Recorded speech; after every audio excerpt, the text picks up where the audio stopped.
이제 보시기 전에 제가 인트로로 이제 설명을 드릴 게 있는데 유튜브 보시는 분, 유튜브 평소에 좀 보시는 분. 유튜브 안 보세요? 볼 시간이 없으셔? 가끔 다 보죠. 다 봐요? 다 보죠. 근데 뭘 보느냐에 따라. 뭐 뉴스 보세요? 뉴스? 뉴스 뭘 보세요 그럼? 드라마? 아유, 드라마라고. 나는 레시피랑 저기 레시피. 그다음에 성경 저기 노래 찬송가. 찬송가. 찬송가. 설교. 설교. 설교. 어서 오세요. 또 여기 우리 어머니는 뭐 보세요 유튜브로? 진짜 재밌어. 시간이 몰라. 아메리칸 갓 탤런트. 재밌어. 신기한 사람들 많이 나오죠. 나도 의외야. 진기방기. 클럽 제목이 있는지 몰라. 네? 클럽 음악. 클럽 음악? 하루 지르셔야겠어요. 아, 네. 즐거우시겠어요. 주로 그거 보세요? 주제에 뭐 보세요? 뉴스. YTN. 아니 연합 YTN 안 봐. 나오더라고요. 네? YTN 나오는데 나 YTN 보는데? 나오다가 끊기고 지금 방송이 바뀌었어요. 예전에 뉴스 연주가 아니고 무슨 연합뉴스, JTBC 이런 거? 영어? 네. 집사님 유튜브 뭐 보세요? 우리 유튜브 얘기하고 있었어요. 먹방. 네? 먹방. 누구지 그 뚱뚱한 맛있는 그 뉴스. 개그맨. 가정 나오는 거야? 홍삼. 아 이름 모르겠고. 홍삼인가? 난 어떻게 봤다. 홍삼이? 나 처음에 공삼인 줄 알고 공삼도 있더라. 이쪽 먹는 게 있어? 이렇게 홍삼에 먹방식 나와. 먹방이 엄마가 노래 잘하거든. 아 시골에 사는 홍삼. 저기 뭐 레트 라이프 해가지고 이영재랑 나오고 프로에 나가는 거나 아들이 지금 네, 엄마 아빠랑 엄마가 잘하시더라. 잘하시더라. 요리하는 거 좀 별로. 먹방. 홍삼? 먹방도 이름 홍삼이에요? 홍삼이 이름은 흥삼. 할때 아, 홍삼이 엄마예요? 홍삼이 아빠예요? 엄마가 좀 좋아 보이셔. 제가 몇 번 보니까 강희 아빠 나오는데 혼자서 보고 있더라. 아. 재밌어? 괜찮아. 요리 수학에 먹어서 배고플 때 배부를 때 문 짜증나. 그럼 더 배고프잖아. 별로. 그래도 치던 옛날에는 제가 유튜브 처음 나왔을 때는 이게 이제 뭐 좀 섹시한 거라든지 자극적인 거 있죠. 또는 욕하는 거라든지 이런 좀 나쁜 컨텐츠들이 있어가지고 애들 보지 못하게 했었거든요. 저도 굉장히 많이 자제하고 그랬었는데 어떤 그 커뮤니티라든지 카페 기능이요. 카페 기능, 그 다음에 검색 기능을 갖고 있는 포털 있죠. 네이버라든지 다음에 이런 기능들이 이런 것들이 조금 정화되면서 이렇게 넘어오는 것 같아요. 그래서 이제 정보 채널 같은 경우에는 거의 유튜브에 의존하는 것 같아요. 그죠? 이런 패러다임이 좀 바뀐 것 같아요. 그죠? 그래서 이제 커뮤니티도 대부분 유튜브에서 좀 커뮤니티가 이루어지는 경향들이 있는 것 같아요. 페이스북에서 이쪽으로 자꾸 넘어가는 그 정보를 어디서 얻느냐. 옛날에는 다음이나 네이버 같은 포털에 얻거나 그거와 나의 동아리를 찾으려면 카페 같은 데 가서 하거나 또는 이제 다음에 아고라 같은 정치적 토론을 위해서 그렇게 했었는데 요즘에는 이제 유튜브로 넘어오는 것 같아요. 그래서 유튜브가 많이 그 정화가 되고 이 커뮤니티와 또 포털 개념을 이렇게 아우르는 그런 트렌드를 이렇게 오고 있는 것 같아요. 그래서 제가 요즘에 뭐 공부 좀 하고 있거든요. 왜 이런 현상이 벌어지는가 해서 이것이 하나의 그 플랫폼을 제공하는 플랫폼이라고 들어보셨죠? 네. 기차가 멈추는 곳, 어떤 기차든지 여기를 멈추는 거죠. 정거장. 네, 정거장처럼 이런 플랫폼이 돼가는 것 같아서 왜 이런 현상을 제가 보게 되냐면 정치도 그렇고 다 유튜브를 통해서 어떤 의견 개진이 일어나고 일어나더라고요. 근데 그러면 종교는 어떤가, 기독교는 어떤가 이렇게 봤을 때 어느 순간 저도 많은 목사님들의 설교를 여기서 공부를 하고 있더라고요. 또 강의를 여기서 공부를 하고 있더라고요. 근데 여기를 보니까 뭐 신천지도 많고 또 좀 거짓 가르침 뭐 이런 데도 되게 많더라고요. 또 뭐 아예 그냥 엔타이 크라이스트, NT 기독교도 여기서도 많이 있더라고요. 그러니까 이것이 하나의 그 격전지가 되고 있는 것 같아요. 이런 생각이 들었어요. 그래서 제가 왜 이런 얘기를 드리냐면 유튜브를 지난주에 우리가 강의하고 유튜브 제가 올려놨거든요. 몇 명이 보셨는지 아세요? 17명이 보셨어요. 적게 봤죠. 왜냐면 제가 막 시작했거든요. 근데 17명이 봤는데 의미 있는 숫자가 이거 지난주에 강의한 거예요. 저는 서브스크라이버도 없어요. 12명인데 다 우리 집 식구예요. 막 시작을 했어요. 그런데 총 시청 시간이 200분이 넘어요. 우리가 45분 했는데 17명에서 200분이 넘어갔어요. 그러니까 여기서 이루어지는 어떤 배움이 이제 밖에서도 배움이 이루어지고 있다는 뜻이에요. 말하자면. 뭐 이게 의미 있는 숫자는 아니지만 어떤 한 분에게는 의미가 있을 수 있다 이거죠. 왜냐면 저도 수만 명이 히트친 그 비디오를 보면서 저에게 굉장히 의미가 있었거든요. 또 거꾸로 조회수 3인 목사님을 제가 팔로우하고 있거든요. 지금 부산의 해운대 모 목사님이신데 내가 발견한 진주 중에 진주 같은 목사님이 계세요. 그분한테서 영성을 제가 배우고 있어요. 그분은 저를 모르죠. 그렇지만 그분의 조회수가 3이에요. 어떨 때는 2예요.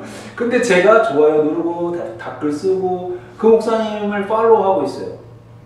그러니까 어떤 사람에게는 그 한 편의 설교가 저에게는 굉장히 유의미한 이런 내용이 되더라고요.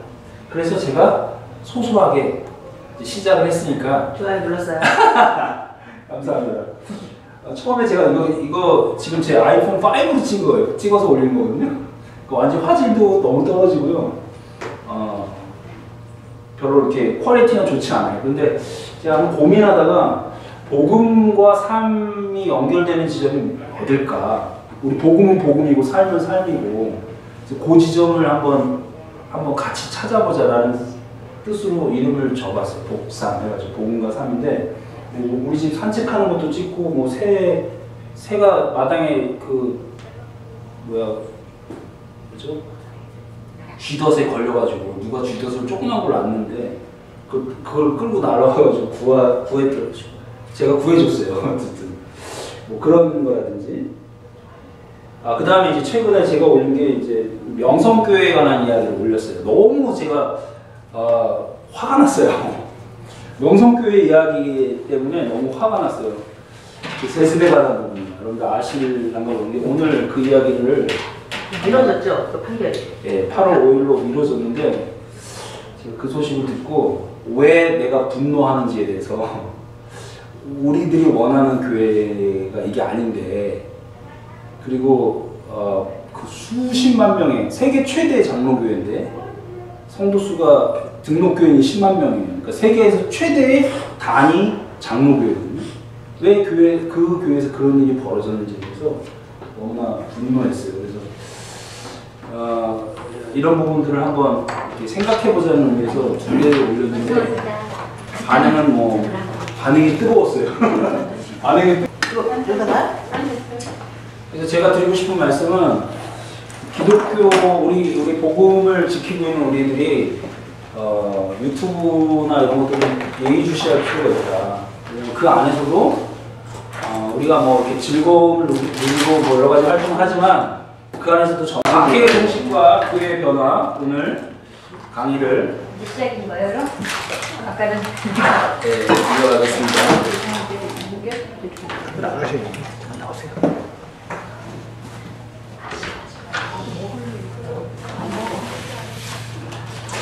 자, 짧게 유튜브 얘기를 했고요.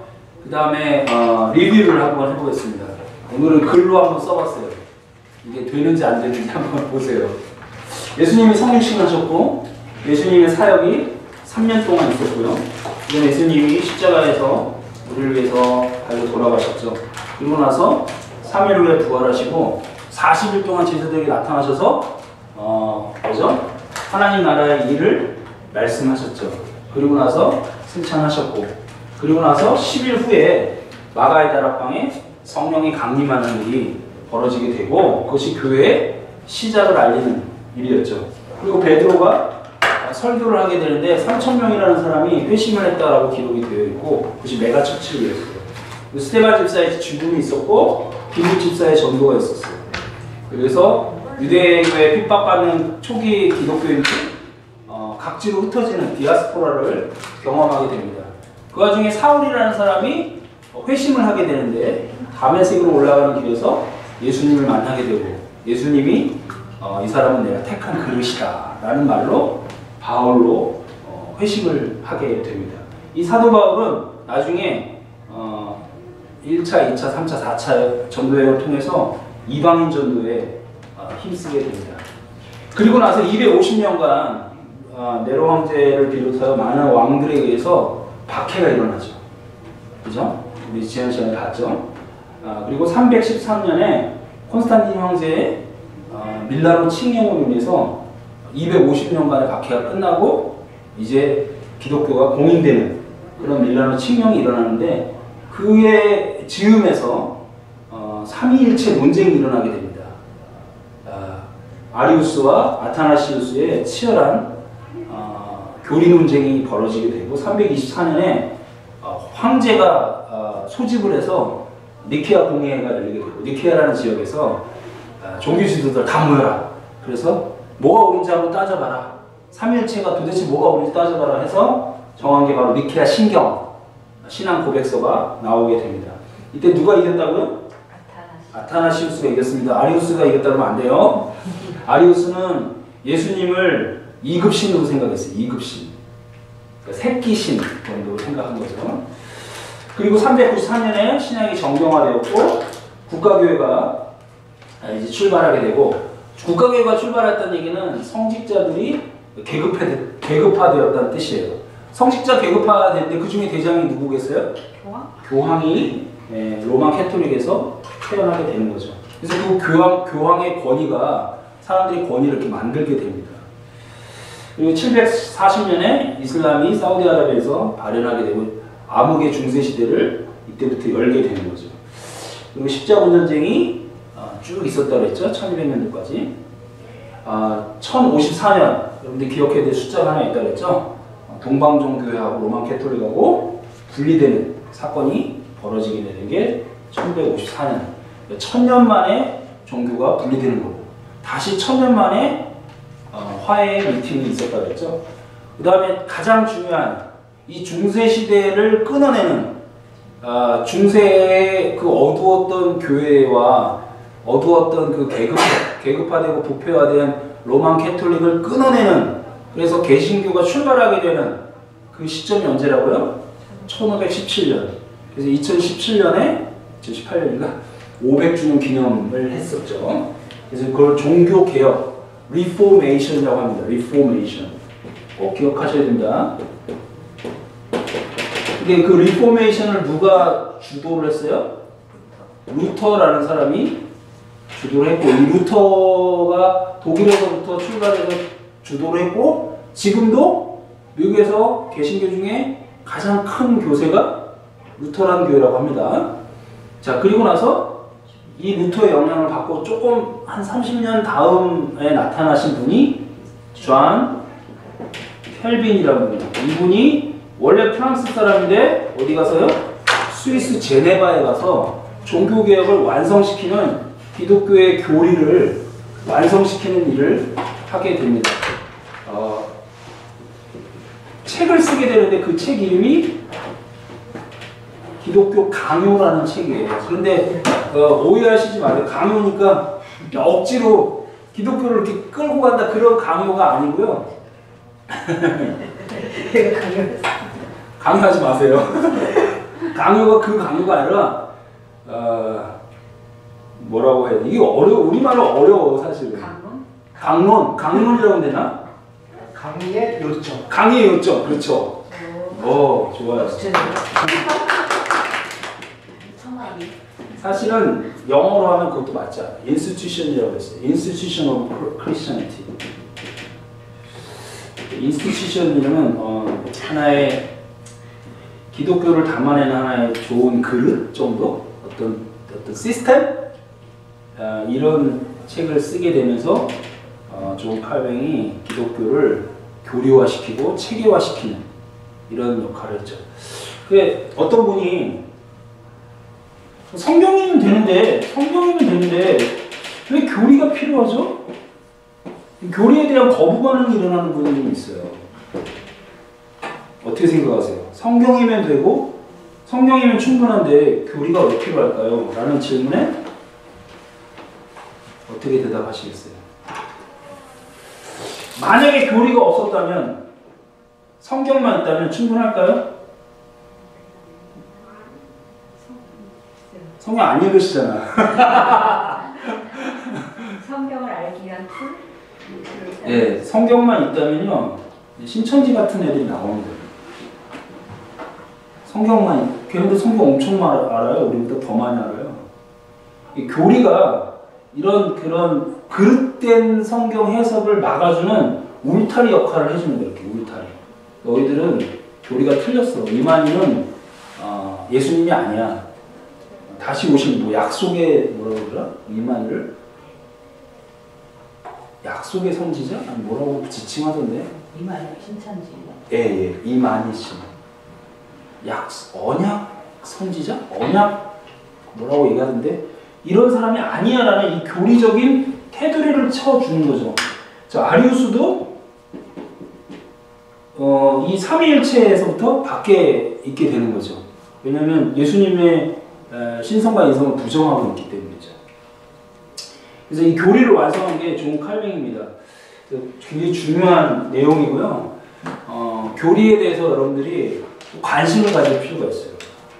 이 교리라 그러면 너무 어려워하시는데 제일 처음에 이렇게 생각하시면 돼요. 제가 조금 알기 쉽게 얘기해 줄게요. 성경이 가장 그 높은 권위를 가져요. 그러니까 권위 순으로 보면 그 다음에 뭘까요? 신경이에요. 신경. 이 신경이라는 우리가 이 한자에 또 신경 이 신경세포 이게 아니고요. 사도 신경. 우리가 늘 고백하는 거예요. 크리즈가 있어요. 이 크리즈를 하나님의 역사의 순간순간마다 주셨어요. 고비 때마다. 이때가 고비였어요. 아리우스하고 아타나시우스하고 엄청 싸웠어요. 오죽했으면 니케아 공회에서 모든 사도들을 모았을 거예요. 이게 니케아 신경이죠. 그리고 나서 또 신경이 나와요. 그게 콘스탄티노플 신경이 또 나와요. 아타나시우스도 신경을 썼어요. 이런 신경들이 있어요. 이렇게. 이걸 신경이라고 해요. 신경. 크리드. 크리드가 뜻이 I believe. 내가 믿습니다. 크레도. 크리드 이런 겁니다. 이게 두 번째 권위를 가져요. 그래서 우리가 사도신경을 나중에 이것이 다 모아져가지고 축약해가지고 사도들이 고백한 것이다. 그래서 사도신경이다. 라고 얘기한 거예요. 그 다음에 나오는 게 고백서가 나옵니다. 고백서. 들어보셨어요? 고백서? 네. 이거는 confessions라고 해요. confessions. 제일 많이 알고 있는 게 뭐죠? 성 어거스틴. 회개록. 그 책이고요. 이 고백서라는 것은 confession이라고 그러는데 웨스트민스터 고백서라고 들어보셨어요? 요리문답. 대요리문답, 소요리문답. 웨스트민스터. 그 다음에 벨직 컨페션이라고 못 들어보셨죠? 벨직 컨페션. 그 다음에 하이델베르 캐티즘. 지금 우리 유스아이디 공부하고 하이델베르 캐티즘.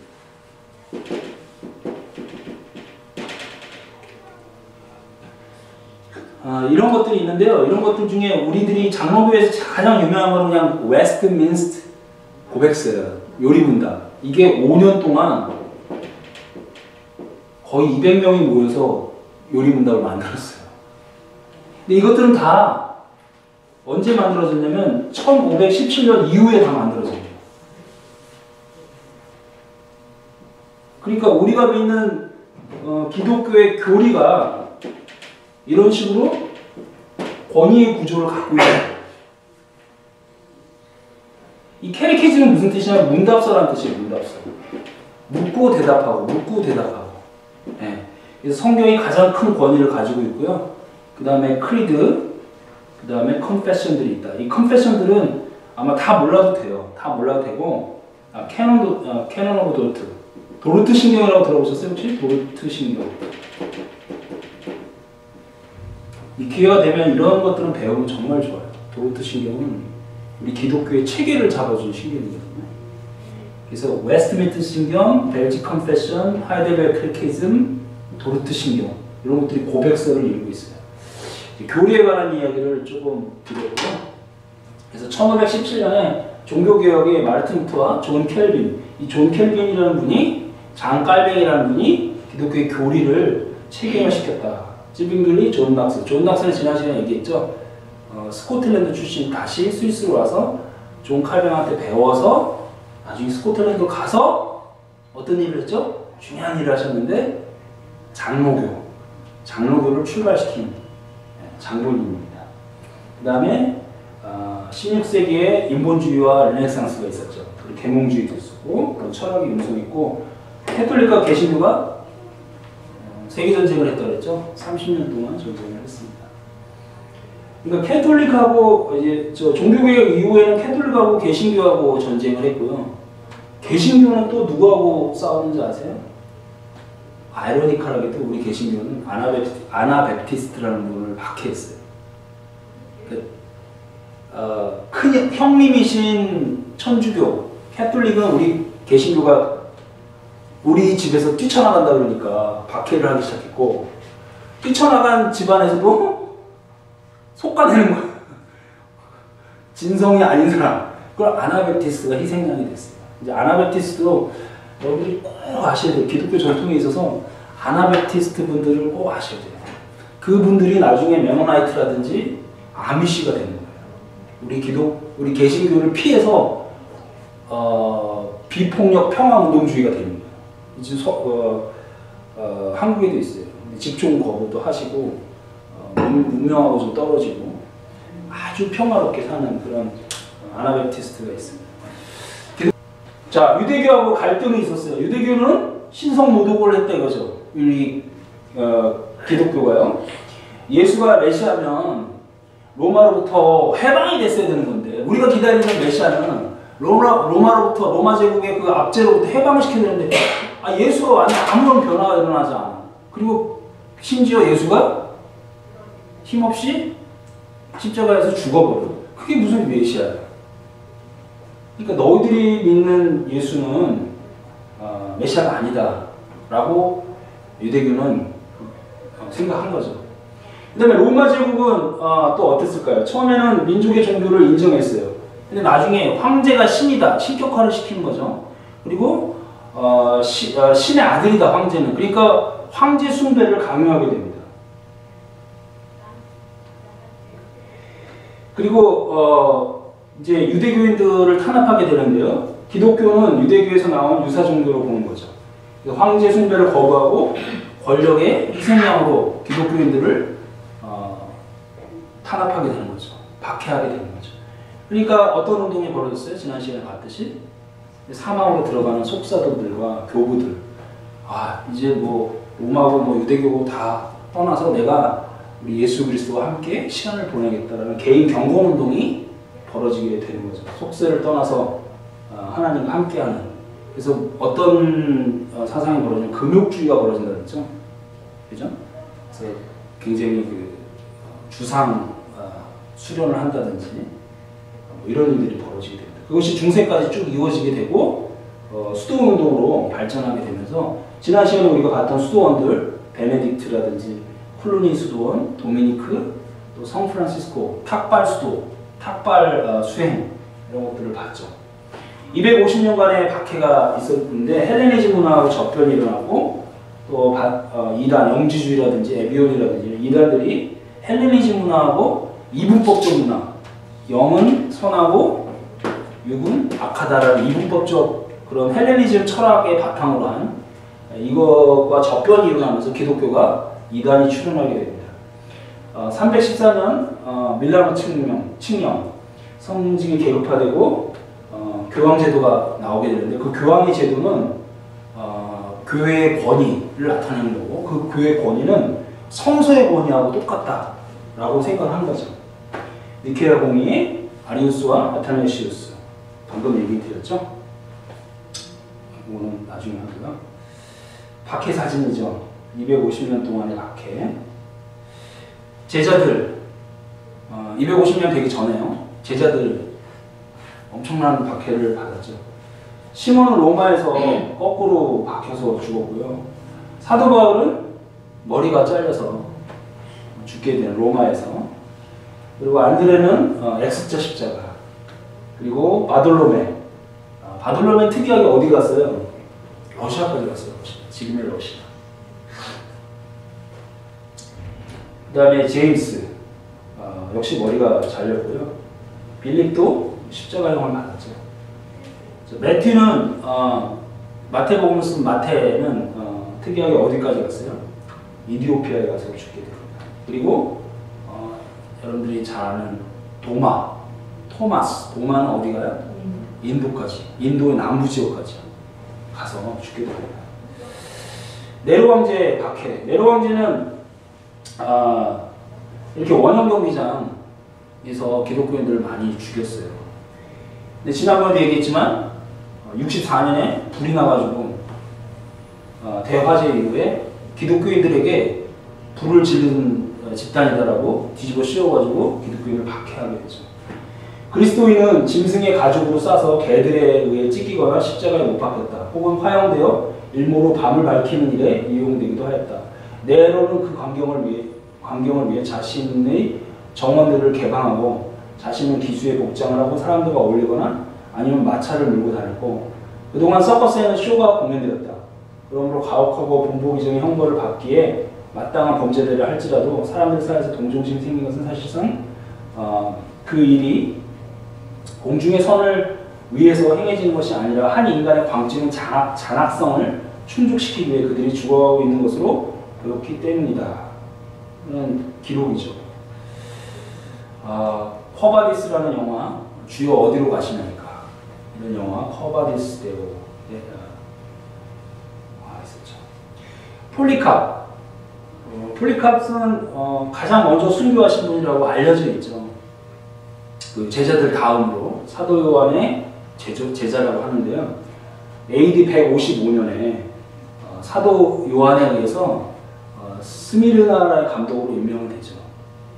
86세에 돌아가시게 되는데 로마에서 이 사람한테 너무 연로하셨으니까 그냥 황제 한 번만 절하면 봐줄게 라고 이렇게 회유를 하죠. 그랬더니 야 이놈들아 빨리 불을 지펴라 뭐 이렇게 말씀하시고 돌아가셨다는 얘기가 있습니다. 내가 평생 예수를 믿고 예수님은 나를 배반한 적이 없는데 내가 이 나이에 무슨 영광을 보겠다고 예수를 배반하겠냐, 빨리 불을 지펴라 이놈들아, 이랬다는 얘기가 있습니다.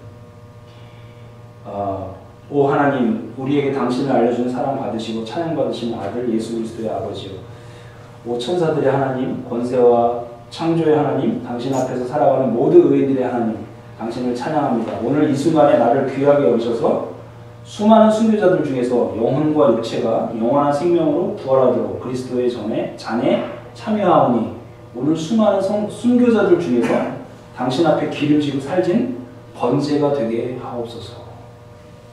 이런 기도를 했다 그래요. 그 다음 여성분도 한 분 유명하신 분이 있는데 페르페투아라는 여성분이 귀족 출신의 여인이었어요. 그런데 아버지를 앞에다 두고 아버지를 욕보이는 거죠. 앞에서 욕보이는데 아버지를 살리고 싶다면 좀 황제에다 절을 해라. 이분이 하신 말이 있어요. 꽃을 꽃이라 부르듯이 기독교인을 기독교인이라고 부른다는데 그것이 뭐가 죄가 됩니까? 그래서 그 자리에서 바로 순교를 했다고 합니다. 이 여자분이 여기 카르타고 북아프리카 출신이에요. 북아프리카. 그 다음에 이제 로마 황제 이후에 그 콘스탄틴 황제가 나오기 바로 직전 쪽의 황제의 이름이 디오클레우스 황제인데 이때 박해가 가장 심했다 그래요. 그러니까 콘스탄틴 황제가 기독교를 공인하게 되잖아요. 그 바로 직전에 이 황제가 굉장히 악랄했다 그래요. 대박해라고 합니다. 대박해. 크로아티아 노예 출신으로 굉장히 임지전적인 인물인데요. 로마를 이렇게 4개로 동서남북으로 분할해서 다스리기를 시작했죠. 한 달 사이에 17,000명이라는 기독교인을 참수시켰다는 거예요. 머리를 잘라서 죽였다는 거예요. 예배당 다 회파시키고 보물도 다 가져가고. 그리고 이제 304년 4월 30일은 기억할 만한 날인데요. 사자밥을 다 준 거죠. 여러분들 그때 믿었으면 다 사자밥이에요. 근데 기록에 보면요, 사자들이 지쳤다 그래요. 하도 많이 찢어가지고 이제는 관심을 안 뒀다고 그래요. 하도 많으니까 시체들이 많으니까. 그 정도로 대박해를 한 거죠. 이게 304년이었어요. 기독교 공인이 콘스탄틴 하는데 언제였죠? 아까 314년이라고 했죠? 304년에 이런 일이 있었던 거예요. 그러니까 불과 9년, 10년 후에 기독교가 공인되는데 그 전에 엄청난 박해가 있었던 거죠. 이렇게 4명의 황제를 두고 이렇게 동서남북으로 나눠서 로마를 통치한 거죠. 그래서 자기 밑에 사두정치라고 하는데 자기 밑에 정제, 부제 이렇게 두는 거예요. 그 사람이 정제, 부제. 그러니까 정부. 우리 학교 다닐 때 보면 총소구역을 정부 이렇게 나눠서 하잖아요. 알죠? 몰라요? 그래서 그 지역을 나눠가지고 지역이 너무 넓으니까 정을 아우구스투스라고 하고 부를 시저라고 그래서 우리 시저 무슨 드레싱 이름 있잖아요. 거기 가서 줄리우스 시저, 아우구스투스, 정제, 부제, 시저 이렇게 나눠서 다스리기 시작한 거죠. 근데 이 디오클레우스 황제가 49년 동안 26명의 황제가 바뀌는 대혼란이 있었어요, 로마 지역에. 근데 이 황제가 오면서 이 무정부적인 로마를 꽉 잡은 거죠. 그리고 4명의 황제를 두고 4명의 황제들이 잘 다스리도록 잘 한 거예요. 그런데 이 사람 이후에 이 사람 되게 타락했어요. 굉장히 많은 궁전을 줬고 만년궁전이라는 이런 궁전이 있었는데 이 궁전 지하에도 12,000구의 기독교인의 시체가 발견됐다고 그래요. 자, 콘스탄티노플이 이제 314년에 와서 기독교를 공인하게 되는데요. 꿈에 대한 이야기는 지난 시간에 제가 해드렸죠. 그리고 기독교인 어머니 헬레나 여사 얘기를 좀 하면요. 헬레나가 이분인데요. 이분도 갑자기 예루살렘을 가라라는 계시를 듣게 됐다 그래요. 전승에 의하면. 그래서 무턱대고 예루살렘으로 내려갔는데 거기에서 비너스를 숭배하는 성전이 있었나 봐요. 비너스 성전을 헐고 그 밑에서 나무 십자가 3개를 발견하게 됩니다. 나무 십자가 3개를 발견해서 마침 그 나무 십자가를 들고 너무나 이것이 내가 꿈에서 봤던 내용이구나. 그래서 내가 예루살렘에 내려왔구나 이렇게 생각하고 있는데 마침 그 장례를 마친 시체가 있었나 봐요. 거기다가 십자가를 대고 그 신비로운 힘을 느끼려고 했나 봐요. 그런데 그 시체가 부활했다라는 전승을 가지고 있습니다. 그 나무 십자가를 들고 다시 올라왔다 그래요.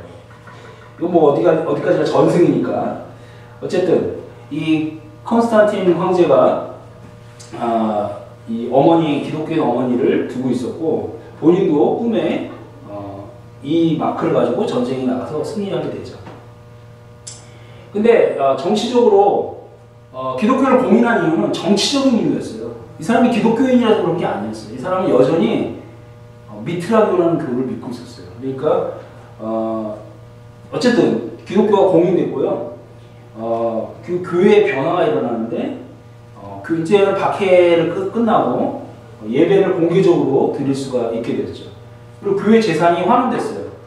교회는 교회 재산을 다 가져라 이렇게 되고 또 이제 중요한 내용이 있는데 일요일을 공식 휴일로 지정하면서 이날에 예배를 드려라. 너희들 모임을 꼭 이날에 해라. 그리고 나머지 날은 일을 해야 되니까 일요일 날은 휴일로 지정을 했어요. 그리고 교회와 국가의 관계는 화해가 되었고 로마 군대를 적극적으로 가도록 했죠. 그래서 성직자들이 공무원이나 군 면제가 됐어요. 근데 지금도 독일을 가면요. 독일은 성직자가 공무원이죠. 종교 공무원이죠. 종교 공무원. 사례비를 어디서 받을까요? 국가에서 가요. 국가에서. 그럼 헌금이 어디로 가요? 교회로 가요? 국가로 가요? 국가로 가요. 그럼 헌금이 아니라 이건 뭐예요? 세금입니다. 독일에 가셔서 이제 거소 신고를 하잖아요. 영주권 신고 같은 거 하잖아요. 거기에 종교란에다가 기독교 이렇게 딱 체크하잖아요. 그럼 기독교 세가 나오는 거죠. 세. 텍스가 나오는 게. 몇 프로 나와요? 약 8%에서 9% 나와요. 그러면 10%가 아니라 그러면은 체크할까요? 안 할까요? 체크하시겠어요? 안 하시겠어요? 내가 이걸 체크한다고 기독교인이 되고 체크 안 한다고 기독교인이 아니고 그거 아니잖아요. 라고 체크를 안 한다 이거죠. 안 하면 전체적으로 통계를 볼 때 기독교 인구가 계속 감소하는 거죠. 독일이 기독교 인구가 계속 감소한다라는 근거가 여기서부터 나오는 거죠. 실제로는 그렇지 않다. 이런 이야기들이 있더라고요. 그러니까 국가교회가 이런 스타일이에요. 그래서 아기가 태어나면 내가 이제 기독교인이에요. 세금을 내는 기독교인인데 내 집에서 아기가 태어나면 얘도 거주신고를 하죠. 당연히 영세 받으세요, 세례 받으세요 라고 통지서가 날라오는 거예요. 뭐 이런 식으로 국가교회의 신분 변화, 이런 식의 신분 변화가 일어난 거죠. 또 교인들의 변화가 사회적 약자에서 기득권층의 교회로 됐다. 저기 예. 독일에는 캐톨릭도 있나요? 있죠, 다 있어요. 그러면 그 캐톨릭도 국가적으로 지배를 예. 받냐 아니면 캐톨릭은 모든 그 교황청의 예, 지배. 그렇죠. 캐톨릭은 다 헌금이 다 교황으로 가요. 저 예. 바티칸. 그건 이제 분리. 예. 근데 콘스탄티노플 황제가 아까 우리 기독교를 공인했다 그랬는데 여전히 이분은 크리스찬이라서 공인한 게 아니라 여전히 미트라교를 믿고 있었어요. 그래서 이렇게 선포를 하는 게 모든 로마 시민은 존엄한 태양의 날에 쉬어야 된다. 그러니까 태양신을 숭배하고 있었던 미트라교인이었던 거예요. 그래서 정치적 셈법으로 기독교를 공인한 거죠. 왜냐면 이런저런 이교도들이 많이 있었거든요. 그 이교도들을 그냥 다 캐톨릭으로 다 유입시키기를 원했던 거예요. 이 종교 저 종교 막 믿지 말고 그냥 국가 종교 하나 다 와서 하나로 붙자 이렇게 돼버린 거예요. 그러니까 로마 캐톨릭이 이제 박해는 끝났어. 그래서 마음껏 예배드리고 안정적인 신앙생활 할 수 있었지만 이교도와 이교도적인 혼합이 일어나게 된 거죠. 태양 숭배 현상이 일어나고 교황님이 들고 다니는 지팡이가 있어요. 마크를 잘 보세요. 베르사체 브랜드를 상징하는 태양신이죠. 지금도 이거 들고 다니세요. 아쉽지만 교황 머리 위에 큰 관을 쓰시죠. 무거울 것 같아요. 누가 있어요? 마리아 분이 계십니다. 성당, 또 마리아 숭배. 그러니까 캐톨릭이 이교도적인 그런 숭배 사상과 자꾸 연합되는 이유가 여기서부터 출발을 하는 거죠.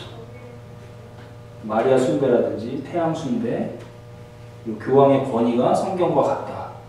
교회의 전통, 교회의 권위는 성경과 같다라고. 근데 어느 시점부터 그렇게 마리아가 이렇게 그 캐톨릭에 들어갔어요? 거의 이때부터 계속 들어갔어요. 숭배 사상이, 그러니까 이건 이제 어머니 숭배랑 비슷하거든요. 예수의, 그러니까 우리가 믿는 예수의 어머니인데 어머니도 언어해야 되는 거 아니냐라는 생각이 굉장히 강력하게 들어간 거예요. 누가 이렇게 주장했다는 거 그런 사람? 뭐 자연스럽게 이것들, 예. 그 다음에 이제 이거 뭐죠? 고해성사 들어보셨죠? 예. 꼭 성직자를 통하여 너의 죄를 보속하게 되는 그런 현상을 보이게 됩니다. 캐톨릭 얘기를 해서 좀 안타까운데, 그죠? 그 다음에 연옥설. 죽으면은 천국과 지옥의 중간한 정도의 정거장 같은데 연옥에 머문다라고 해요. 천국이 있고 지옥이 있으면 여기에 간대, 죽으면. 그래서 여기 사는 사람이 이 죽은 사람을 위해서 열심히 기도하면 이 죽은 사람이 연옥에서 천국에 가고 네가 열심히 기도 안 하면 지옥에 간다. 할아버지 돌아가셨어요? 공적을 빨리 쌓아라. 공적을 쌓으면 죽은 할아버지가 천국에 갈 수 있다. 지금 연옥에 계시니까. 그것이 뭐예요? 면제도입니다. 그러니까 이제 그 캐톨릭에서 만들어낸 거짓 이야기죠. 거짓. 연옥. 이게 가장 인류 역사상 가장 큰 뻥이죠. 돈을 엄청 벌었을 거 아니에요. 그렇죠. 면제부로 이런 연옥에 관한 걸로 돈을 많이 벌고요. 이 돈을 가지고 이 어마어마한 성당을 짓게 되는 거죠. 그래서 이것이 빵 터진 게 언제예요?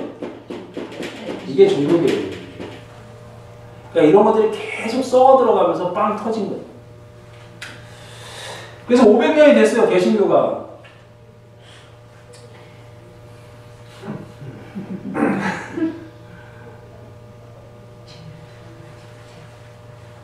(500년이) 된 지금 그 종교개혁을 통하여 태어난 개신교가 우리 한국 땅에서 엄청난 발전과 부흥을 이뤘어요. 그죠? 그런데 이게 나라냐라고 했던 그 촛불 민심 있죠? 요즘에는 이게 교회냐? 뭐 이런 부끄러운 이야기들이 나오고 있죠. 명성교회 부동산 왕국, 뭐 공시지가 재산이 밝혀진 것만 1,600억, 또 비자금이 800억, 유보금이라고 그래, 이 사람들. 그 다음에 명성교회 그 김상환 목사를 우상화하는 등신대라고 그러죠. 등신대. 거기서 사진 찍게 하고. 심각한 거죠. 사랑의 교회 오정현 목사님은 등신대뿐만이 아니라 본인하고 사진 찍으려면 한 달간 특별 새벽 기도회를 전체를 출석해서 그 중에서 5명을 뽑아서 자기하고 사진 찍는. 그 이야기를 듣고 내가 뒤로 넘어지는 줄 알았어요. 교황보다 더해, 교황보다. 그 다음에 이제 목사님이 아닌 김상환 목사님. 오정현 목사님. 그 다음에 여의도 수목교회도 비자금이 800억. 그 다음에 재판을 받고 계시죠, 조은기 목사님이. 그 다음에 이제 사랑의 교회 이렇게 멋있게 졌죠. 한국의 랜드마크처럼 멋있게 졌죠. 근데 사회법을 완전히 무시하고 알고 있었어요. 질 때부터. 근데 교인들이 밀어붙였어요. 이거 질 때 불법이라는 불법 사용 공공신호를 점유했다는 걸 다 알고 있었어요. 심지어 시민사회단체에서도 얘기를 했어요. 이거 아니다. 근데 교회에서 밀어붙였어요. 나중에 어찌어찌 하면 돼. 우리가 누군데? 우리가 그래도 강남 크리스찬들이야. 우리 교회 판사가 20명이고 뭐 변호사가 200명이야. 뭐 이런 얘기를 하면서 그냥 밀어붙였어요. 그 오정현 목사님이 이거 질 때 한 이야기 인터뷰 보셨어요? 사회법 위에 우리 하나님의 법이 있다. 걱정하지 말아라. 밀어붙여라. 이렇게 얘기를 했어요. 영혼이네. 또 명언이? 아니, 그 교회 그 다른 사람들 듣기에는 참 영웅이네. 그렇죠. 그런 말을 다 해서. 그래서 94%가 이때 찬성 투표를 해서 3천억 예산이 통과가 됐어. 밀어붙인 거죠. 지금 이거 재판에 걸려 있어요. 재판 진행 중입니다. 만약에 이게 다시 뜨더라 그러면 본당 강대상을 뜯어야 돼요. 지금 바로 그 위에요. 그 다음에 이 명성교회 아들 김하나 목사가 이것도 인터뷰 있어요. 2013년 종교개혁 세미나에서 종교개혁 500주년 세미나에서 뭐라고 얘기했냐면요. 세습 금지는 역사적 요구고 총회 결정에 따르겠다. 세습을 안 하는 것은 세습을 이제 왜 세습을 해? 난 세습 안 해. 세습을 금지하는 건 시대적 요구고 하나님의 뜻이야 이렇게 얘기했어요. 그 인터뷰 다 있어요 동영상에. 그러고 나서 어떻게 했어요? 세습했죠. 전병호 목사 한일교회 말도 안 되는 성폭행과 성추행을 하고 사과 한마디 없이 여전히 홍대 세교회에서 설교하고 있어요. 제가 이거 준비하면서 정말 설교하고 있나 하고 다 쳐봤더니 설교 자료가 쫙 올라왔어요. 7년인가 9년 지났는데 피해자들은 울고 있어요 아직도. 사과 한마디 안 했어요. 그 다음에 인천의 젊은 목사 골로민 성폭행을, 그다음에 이재로 만민중앙교회 종교개혁이 500년이 지나서 그 캐톨릭의 어떤 그런 것들을 비리와 어떤 폐쇄적인 운영 이런 걸 이렇게 부숴서 하나님이 좋은 흐름을 우리에게 주셨고 오직 예수, 오직 복음, 오직 성경에만 눈을 두고 그 은혜만을 바라보라고 했던 이 장로교의 전통이 한국에서 무너지고 있는 거죠. 길을 잃었어요, 한국교회는. 이 교회사를 공부하는 목적이 이런 부분이 있어요. 우리가 지금 어디 와 있는가? 우리는 길을 잃지 않았는가? 또 목사를 우상화시키면 안 돼요. 여기서 가르치는 사람이나 설교단에 있는 사람들을 제발 우상화시키면 안 돼요. 같이 타락하는 거예요. 지난번에도 얘기했죠. 직분이 다르다고. 집사하고 목사하고 전도사하고 뭐 설교자하고 하는 일이 다른 거지 다 똑같은 거예요. 자꾸 성직자다, 성스럽다 그런 말 쓰지 마세요. 중세교회로 돌아가는 거예요. 성직자 아닙니다. 여러분들의 직업이 다 성직자예요. 세탁소에서 일하시는 거 성직입니다. 거룩한 잡이에요. 소명이에요. 다 뭐 교사면 교사 다 똑같은 성직이란 말이죠. 이것이 중세교회를 막는 길이에요.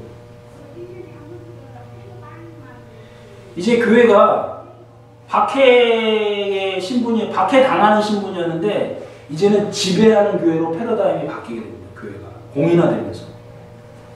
그래서 섬김의 능력이나 희생의 능력, 사랑의 능력에 있었던 우리의 교회가 이제는 세상의 중심에 서게 되면서 황제의 승인을 받은 이후에 권력과 금력을 점령하고 지배하는 것이 더 빠르고 효과적이라고 생각하는 거죠. 큰 교회는 더 효율적으로 선교할 것이다.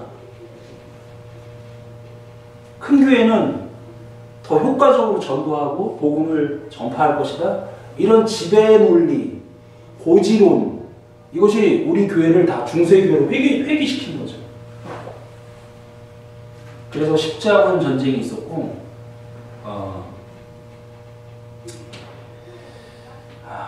니케아 공회는 우리가 다음 시간에 더 자세하게 아리우스하고 아타나시우스 문제는 굉장히 중요한 문제이고요.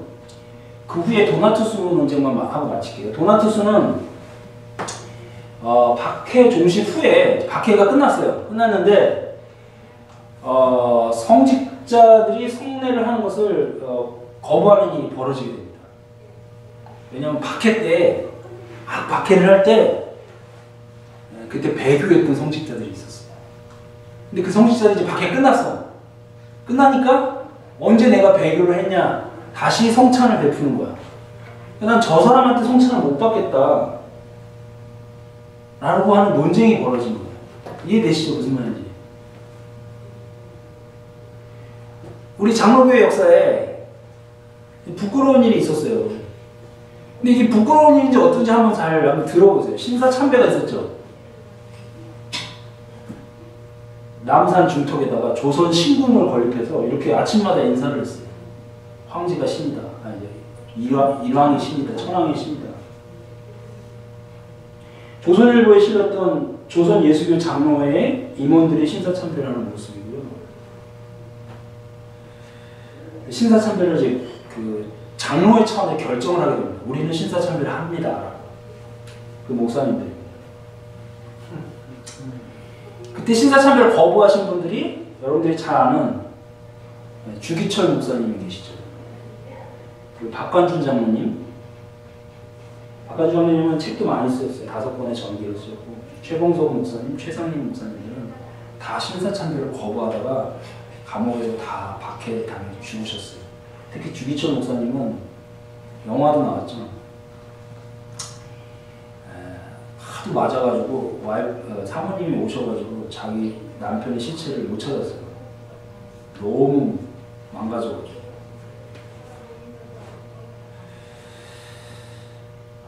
주기철 목사님, 이기선 목사님, 뭐 이런 목사님, 주남선 목사님 이런 목사님들이 이때 일제 박해를 피해서 저항하면서 신사참배를 거부했던 목사님들이에요. 한경진 목사님 아세요? 한경진 목사님 신사참배 하셨어요? 안 하셨어요? 그렇죠. 네. 우리 장로교회 그냥 대표라고 할 수 있는 이 한경진 목사님이 템플턴 상을 수상하게 됩니다. 그것이 1992년 맞나요? 그러니까 우리 기독교계의 노벨상 정도라고 되는 템플턴 상을 수상하게 되는데 그 수상식 소감에서 울먹이면서 제가 신사참배를 했습니다. 저는 이 상을 받을 가치가 없는 사람입니다. 라고 회개를 하게 되죠. 참 훌륭하신 분이에요. 예.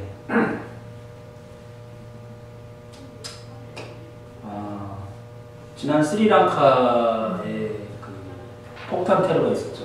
아직도 박해는 계속됩니다. 500명 정도가 죽었죠. 북한은 어때요? 박해국가 북한이 1위입니다. 1위. 기독교 박해국가 지난 20년간 1위예요. 20년간 계속 1위. 사우디아라비아, 이란, 지하교회 손전등 켜고 성경을 보고 무릎 꿇고 기도하는 북한의 교회들입니다. 지금 정치범 수용소에 약 8만 명에서 12만 명이 수용되어 있다고 해요.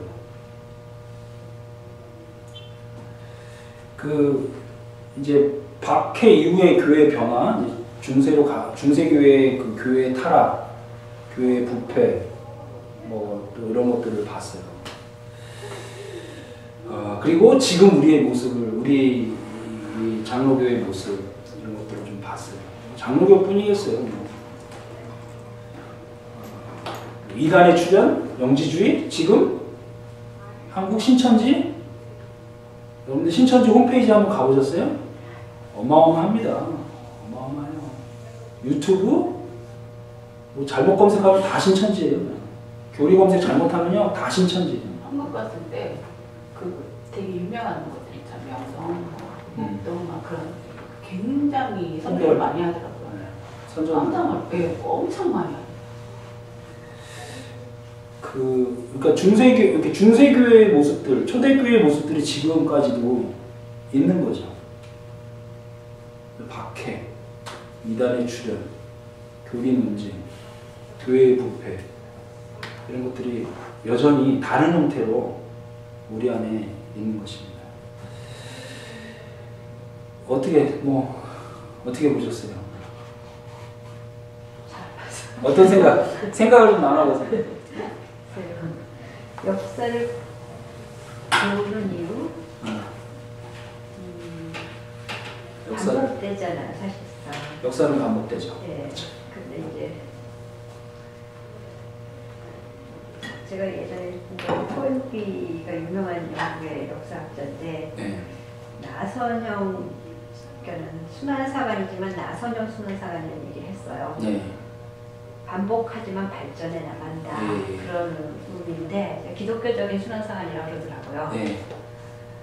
근데 어떨 때 보면은 저는 되게 이제 역사를 공부하면 되게 슬퍼요. 사실은. 아프고 슬프고 그게 발전해 나간다는 느낌이 안 들 때도 사실은 있어요. 제가 볼 때는.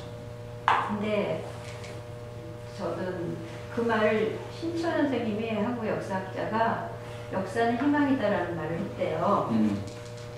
그래서 왜 역사는 희망이라고 했을까? 아직도 그 답을 제가 그 얘기를 들으면서 그다가 역사가 하나님이 역사의 주관자시라면 히스토리가 하나님의 스토리라면은 역사는 희망이라는 말이 맞더라고요. 네.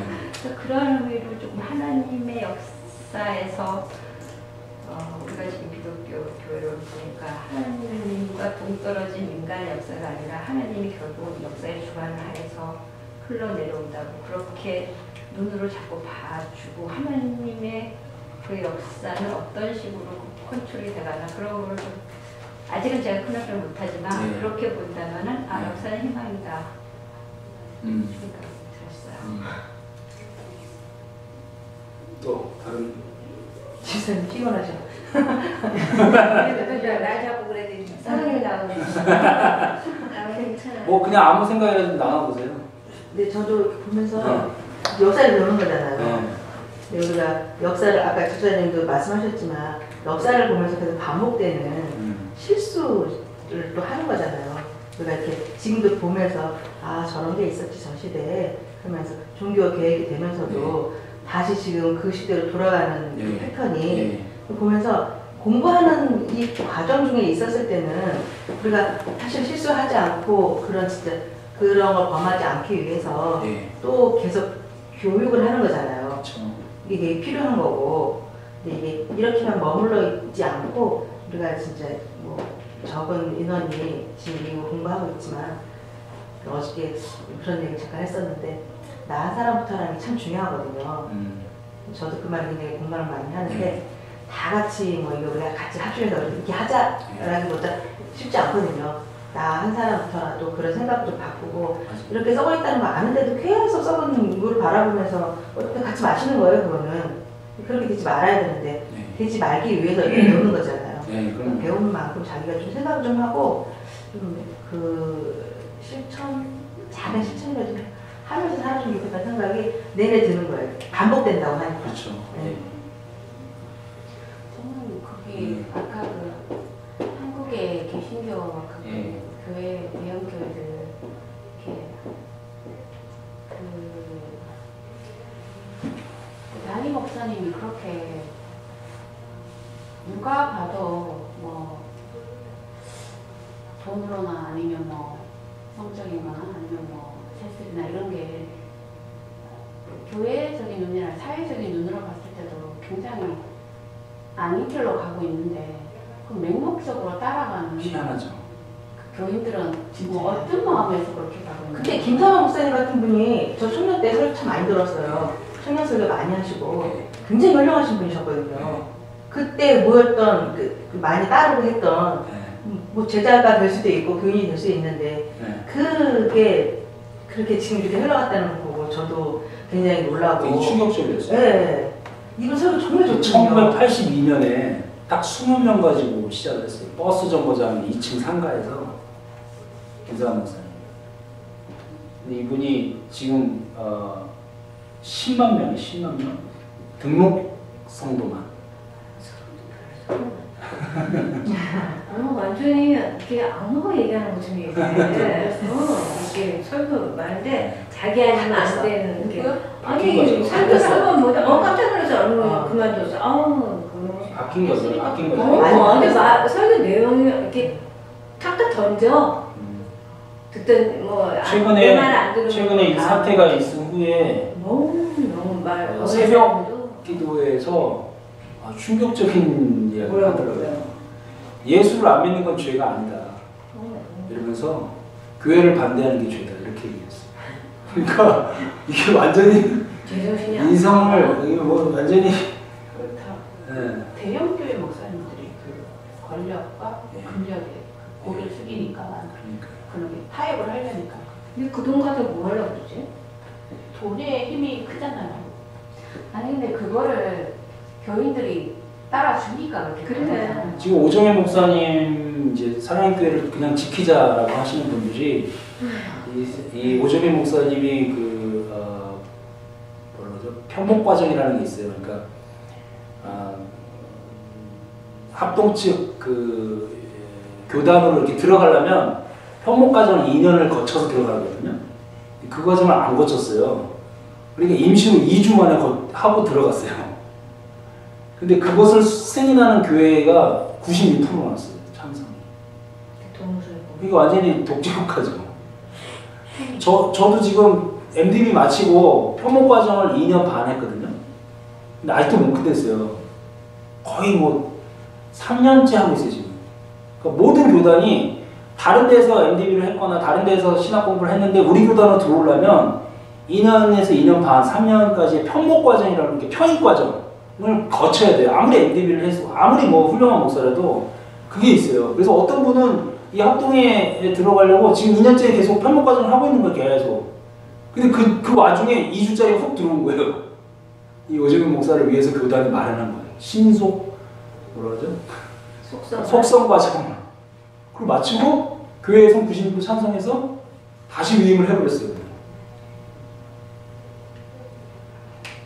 그래서 우리 김정 선생님 말씀하신 것처럼 이게 분명히 잘못된 건데 아니 근데 그런 많은 왜 사람들이 그렇게 뭐 이렇게 반반도 아니고 90%로 찬성한다는 게 저는 되게 이해가 안 가거든요. 네. 집단적으로 무슨 체면에 가진 것도 아니고 어떻게 교회가 그렇게 모든 사람이 그렇게 그런 교회에 따라가는 교회 어떤 교회를 가든지 있었다. 분위기들이 그래요. 여기서 반대하면 나쁜 사람. 뭐 할 때 목사님에 대해서 반대하면 나쁜 사람. 누구에 대해서 반대하면 나쁜 사람. 그러니까 그 교회 보면 저기 가면 저래야 되나 보다. 다 그렇게 말하니까 분위기를 그쪽으로 몇 사람이 딱 몰고 가면 그냥 생각들 안 하고서 그냥 그래요. 반대하는 사람은 나쁜 사람이고 저 사람은 좀 대충 그렇게 하지. 왜 반대를 할까? 그런 분위기들 만들어 나가니까 쉽게 이루어지는 것 같아요. 아닌 건 아닌 건데. 아닌 건 아닌 건데 나 그 사람 촬영할 때 미움받기 싫으니까. 사실 저는 저번에 한번 이렇게 인터넷 기사 옛날에 그 전병훈 목사님 그거 듣다가 되게 깜짝 놀랐거든요.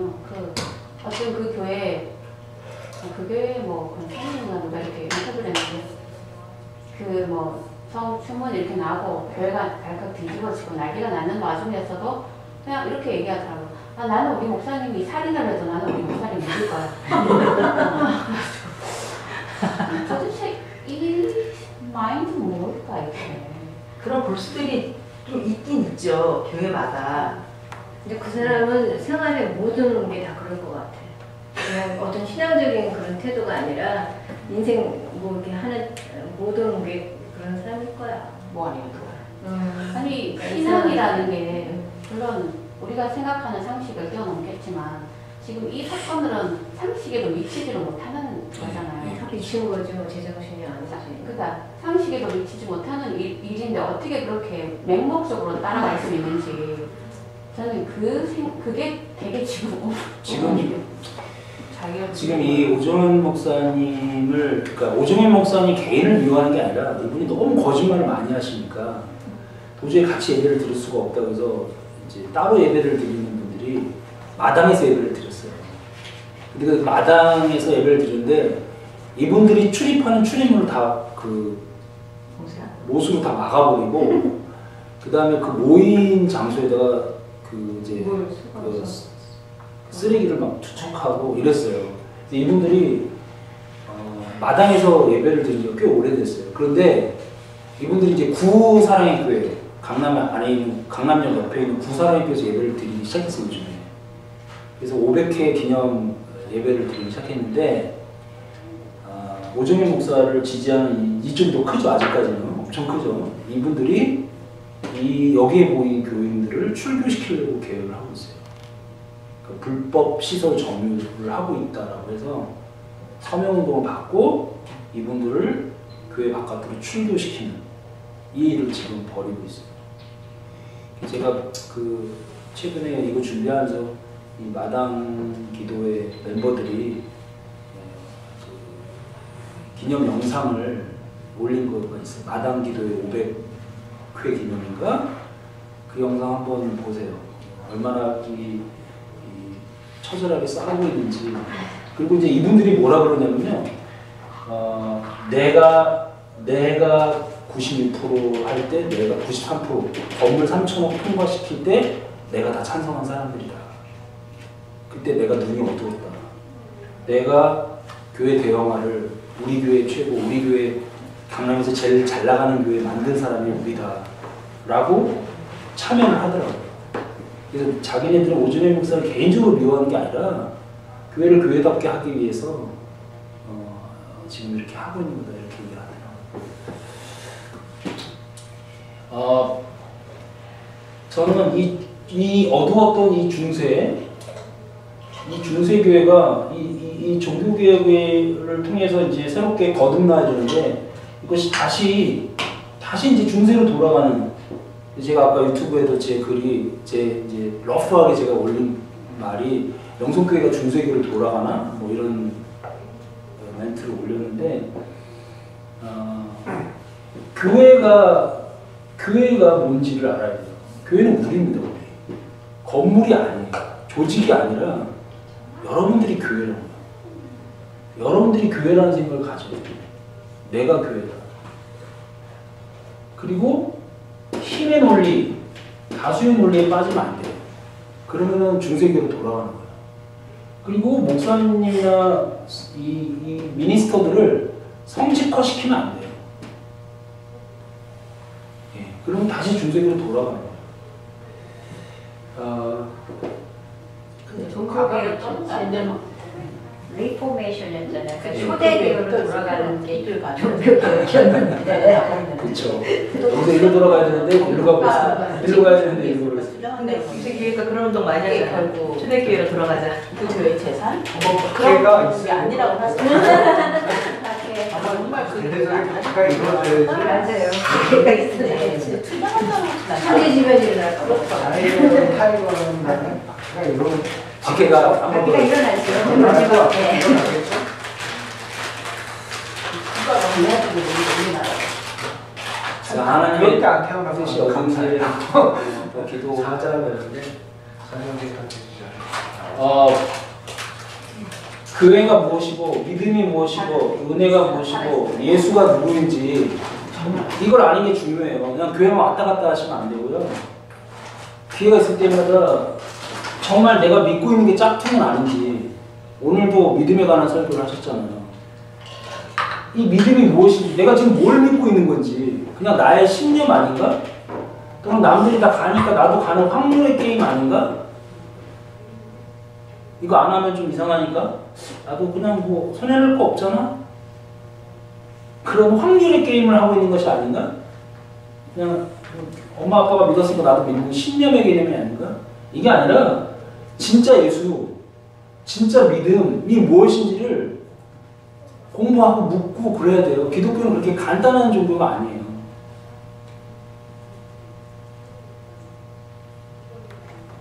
예. 자, 오늘 좀 무겁지만 기도하고 마치겠습니다. 좋으신 하나님 아버지, 우리에게 긍휼을 베풀어 주시옵소서. 당신이 그토록 원했던 이 땅의 교회가 교회다운 모습으로 또 당신의 마음을 시원케 하는 예수 공동체로 살아갈 수 있도록 우리를 이끌어 주시옵소서.